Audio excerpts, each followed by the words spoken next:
igama ngosizwe Sibongo ngokashozi sizwe inkalakatha sizwe the inhlalsuthi namhlanje kolosine kanti ke kusasa usuku la khona soza khona udouble tinta imedia briefing NFP mayelana no double tinta i-vote of no confidence yaba khona ke ngonyaka odlule umhla 15 December la khona ke i-MK party yathebula khona ke noma yabeka ke i-vote ngabethembu ubuholi buka Thamsanqa Ntuli oyi prima ke wesifundazwe kwaZulu-Natal ke ohlangothini ke IFP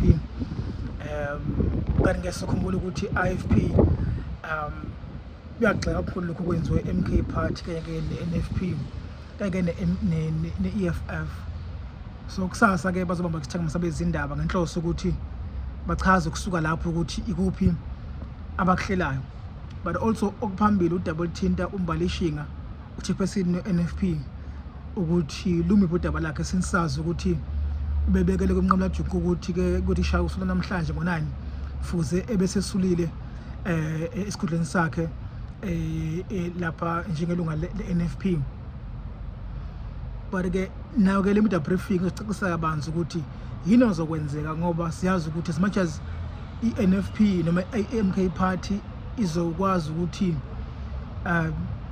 mhlawumbe iphinde futhi libeke i-vote of no confidence against uThami Ntuli, kodwa futhi ngeke izikwazi ukuphatha ngoba njengamanje uma ngabe NFP iphuma kuhulumeni womliswana GPU okusho ukuthi kuzoba 40-40 MK party nama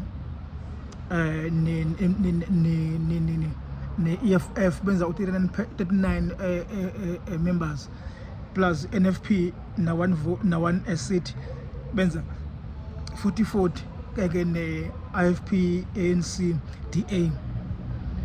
Asazi ikuphi ukuqhubeka njengoba sazi ukuthi uma ngabe ke kuleso simo sikanjalo kuyofuze ku-speaker a-decide ke siyazi ukuthi u-speaker ke ukuluphi uhlangothi because u-speaker uhlangothi le-ANC. If i-ANC vote against noma i-ANC vote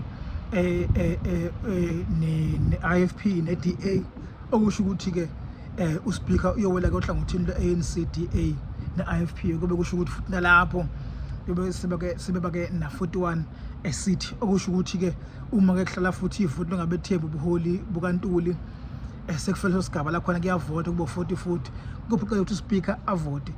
Information esadayo njengamanje ukuthi as much as i-NFP ingapull out ku-GPU akwenzi imehluko njengamanje. Siyazi njengoba siphumile ukuthi vele uzoqhubeka futhi ubuholi bukahulumeni obukhona njengamanje be-GPU angeke kuphazamiseka.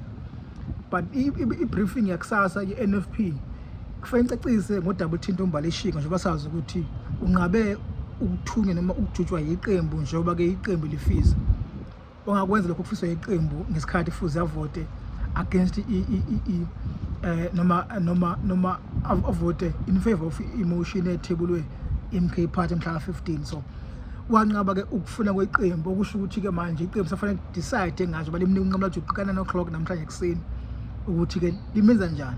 Siyazi ukuthi namhlanje futhi bekade evelile kubuholi obulungiswa ke isigwegwe ngaphansi kweqembu le-NFP eThekwini. I think even kusasa sizoza ukuthi kumiphi lokho, but I don't know ukuthi if benza i-media briefing ethinta kakhulu uMbalishinga kusasa kuyi-Friday namhlanje kube kuhlala kona kuhlala ke ikana uqinisa kwesigwegwe kwakho uMbalishinga ukuthi uma bezothi bayamxosha okanye isinqumo sesithathiwe kanjani ngeinsukwana ezinoma ngama-hour ambalwa.